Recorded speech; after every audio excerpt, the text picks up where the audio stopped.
Welcome to The Explainer. We're here to cut through all the noise of the global headlines you're seeing every day, from new alliances and elections that are really high stakes, all the way to the pretty troubling rise of violent conflict. So let's try to make sense of it all together. Okay, let's just dive right in. What we're really looking at today is this constant push and pull of global events. On one side, you've got cooperation and these brand new alliances forming. But on the other, you've got domestic turmoil and, frankly, violent conflict. So what's really driving these headlines? All right, first up, we're talking about forging alliances. We're starting out in Southeast Asia, where India and Malaysia, two really big maritime neighbors, are going way beyond just simple diplomacy. They're actually building a genuinely powerful strategic partnership. Now you have to understand, this meeting is so much more than just a photo op. It's really the first major follow-up since these two nations set up a comprehensive strategic partnership, and it is absolutely setting the stage for a whole new era of deep collaboration in the super vital Indo-Pacific region. And the sheer scope of this thing, it's really impressive. The leaders signed 11 different agreements. I mean, they're covering everything from the critical high-tech world of semiconductors to essential teamwork in defense, healthcare, and even joint disaster management. This goes deep. And of course, the economic engine behind all of this is just crucial.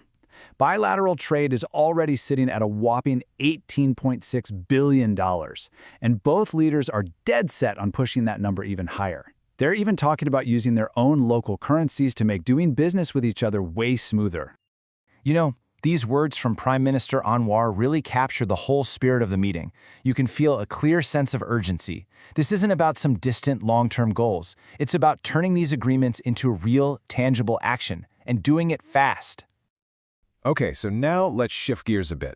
We're moving from international diplomacy to a really pivotal moment in domestic politics. Over in Japan, the people's voice is about to be heard in a very high-stakes snap election. Prime Minister Takaichi is making a seriously bold move here, dissolving the lower house of parliament to get a fresh mandate from the public. This is a huge deal, with over 1,270 candidates, all fighting for just 465 seats. This could totally reshape Japan's political landscape. Now, this tells a fascinating story. So check it out. The LDP has 198 seats right now. They need 233 for a majority. But look at that projection. The polls show them on track to win as many as 328 seats. It really suggests that Takaichi's gamble to call an early election is going to pay off big time. All right, we have to pivot now from the pretty structured world of politics to a much more somber theme: security under strain. We're going to look at two different nations, Pakistan and Russia, and both are grappling with some really shocking and violent attacks that have put their security forces on high alert. So first, in Pakistan, a horrific suicide bombing targeted worshippers at a Shiite mosque just outside the capital, Islamabad. And just to put this into perspective for you, this is the deadliest attack in the city since 2008.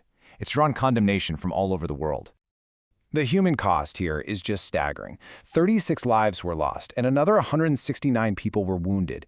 And, these aren't just numbers. They represent families, entire communities, just shattered by this act of terror.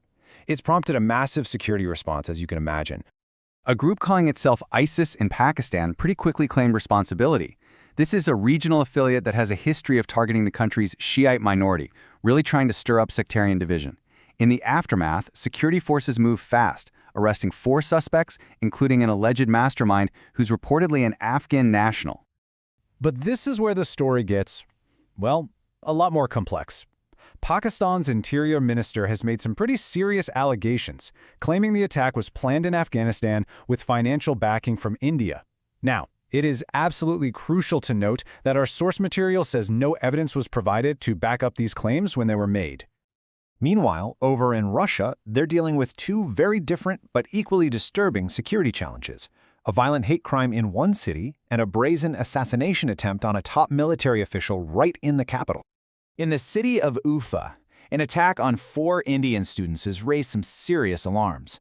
The attacker, apparently a supporter of a neo-Nazi group, didn't just physically assault them. He shouted nationalist slogans and, in a truly horrifying detail, drew a swastika on the wall with one of the victims' blood. At the same time, in Moscow, Lieutenant General Vladimir Alexeyev, who's a deputy chief of Russia's powerful GRU military intelligence, was shot multiple times. This was no random act of violence. This was clearly a targeted attack on a key figure in Russia's military. In this timeline, This really puts that attack into a chilling context. The attempt on Alexeyev isn't an isolated incident. As you can see, it's just the latest in a whole string of assassinations that have targeted senior Russian military officers since 2024. You've got car bombs, other targeted attacks, several generals have been killed, and Russian authorities have consistently blamed Ukraine for this sustained campaign. So, okay, we've seen diplomacy, democracy, and some really serious distress. What's the global takeaway here? What do all these events, unfolding thousands of miles apart, really tell us about the state of our world right now? It's this incredible contrast, isn't it? On one hand, you see nations like India and Malaysia building bridges, working together for a better future. You see citizens in Japan exercising their democratic right to choose their leadership. But on the other hand, we've seen the just tragic consequences of extremism and conflict in Pakistan and Russia. It really is a world of contradictions. And that really leaves us with a central question. As these stories of building alliances and, well, brutal conflict play out side by side, which force is ultimately going to define our future? Is it our ability to cooperate or our capacity for conflict? It's definitely a question worth thinking about. Thanks for joining this explainer.